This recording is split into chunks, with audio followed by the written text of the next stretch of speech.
A relative with Epstein-Barr virus has been experiencing episodes of dizziness, blurred vision, and impaired motor function. She went to a doctor and was diagnosed with early-stage multiple sclerosis. The doctor ordered more testing and told her in the meantime to eat food high in vitamin D and get adequate sun exposure. This presentation will explain the Epstein-Barr virus implicated pathogenesis of multiple sclerosis and the role of vitamin D in a reduction of symptoms. Multiple sclerosis is a degenerative disease of the central nervous system. The central nervous system consists of the brain and the spinal cord. This is a neuron. The dendrites receive chemical messages from other areas. The cell body contains all of a neuron's DNA and material implicated with replication. In the brain, the gray matter is composed of cell bodies. This is an axon. It propagates a message down from the dendrite toward the axon terminal, which releases a chemical or electrical signal to a target tissue or another neuron. In the brain, the white matter is made up of axons. Next is the myelin sheath. The myelin sheath is formed from specialized glial cells known as oligodendrocytes. The myelin sheath helps to propagate messages down the axon, much like insulation on a wire. The brain has a protective shield known as the blood-brain barrier. The blood-brain barrier prevents harmful substances from entering the brain. Damage from MS occurs when T and B lymphocytes of the immune system attack one's own tissues. These lymphocytes cross the blood-brain barrier and react with autoantigens, or normal proteins that have been recognized by one's immune system. They then attack and inflame the white matter of the brain, leading to demyelination of axons and gliotic scarring of oligodendrocytes. Both of these things can lead to axonal loss as well as apoptosis or programmed cell death of oligodendrocytes. Over time, damage caused by multiple sclerosis can lead to plaques to form on the gray and white matter of the central nervous system. This can lead to symptoms such as vision problems, slurred speech, fatigue, dizziness, vertigo, tremors, or muscular cramping, involuntary movements, or weakness. The Epstein-Barr virus infected autoreactive B-cell hypothesis explains how the Epstein-Barr virus can lead to the pathogenesis of multiple sclerosis. First, in the tonsil, the Epstein-Barr virus infects an autoreactive B cell. Autoreactive B cells are sources of autoantibodies, antibodies that target normal proteins in the body that are deemed harmful for some reason. They also present autoantigens to T cells and help secrete pro-inflammatory cytokines. To this end, autoreactive B cells exert some sort of homeostatic control. However, they can also lead to autoimmune disorders. After the Epstein-Barr virus infects an autoreactive B cell, these newly infected B cells enter germinal centers. Germinal centers are structures in lymph nodes where B cells differentiate and proliferate into mature B memory cells, which is exactly what happens here. So we went from an autoreactive B cell to an Epstein-Barr virus infected autoreactive B memory cell. The role of these autoreactive B memory cells is to recognize foreign particles that they were previously exposed to. So the next step is for these memory cells to leave the tonsil and enter the bloodstream. Cytotoxic CD8 plus T cells typically would destroy these cells. However, a problem with this defense mechanism, say vitamin D deficiency, could allow for some of these B memory cells to enter the central nervous system.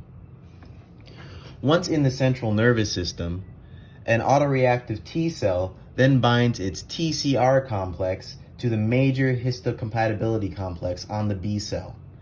The TCR is a protein found on T cells that's supposed to recognize these major histocompatibility complexes. The function of these complexes is to bind peptide fragments from pathogens and display them on the cell surface for recognition by the appropriate T cell. Once this memory B cell and this T cell are binded together, the B cell releases what's called a survival signal to the CD28 protein on this T cell.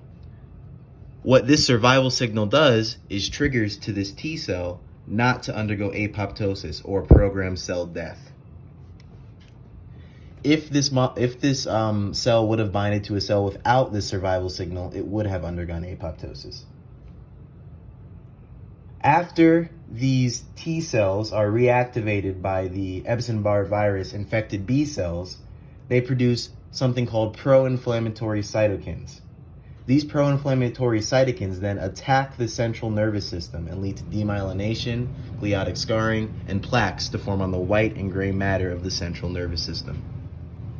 The aforementioned pro-inflammatory cytokines that cause inflammation in the central nervous system are produced and stimulated by the help of T helper 1 and T helper 17 cells of the immune system. These cytokines that are produced by these T helper cells can alter the permeability of the blood-brain barrier, leading to the inflammatory damage common to multiple sclerosis. Vitamin D supplementation can reduce the mRNA expression levels of interleukin 17, which is a pro-inflammatory cytokine that's created by the T helper 17 cell. Vitamin D supplementation also decreases the amount of T helper 1 cells and increases the amount of T helper 2 cells. T helper 1 cells produce pro-inflammatory cytokines that can lead to damage in the central nervous system, whereas T helper 2 cells produce anti-inflammatory cytokines that mitigate the effects of the pro-inflammatory cytokines created by T helper 1 cells. So, all in all, we have a reduction of expression of interleukin 17, a reduction of T helper 1 cells that produce pro-inflammatory cytokines, and an increase in T cells that produce anti-inflammatory cytokines. So, how can we ensure that we take in enough vitamin D to experience these anti-inflammatory mechanisms that it can cause? Well, we can either use the UV radiation from the sun to turn the dehydrocholesterol in our skin to pre-vitamin D, then vitamin D, or take in vitamin D through our diet. Either way, once in our bodies, the vitamin D enters the bloodstream and is transformed to 25-OHD in the liver.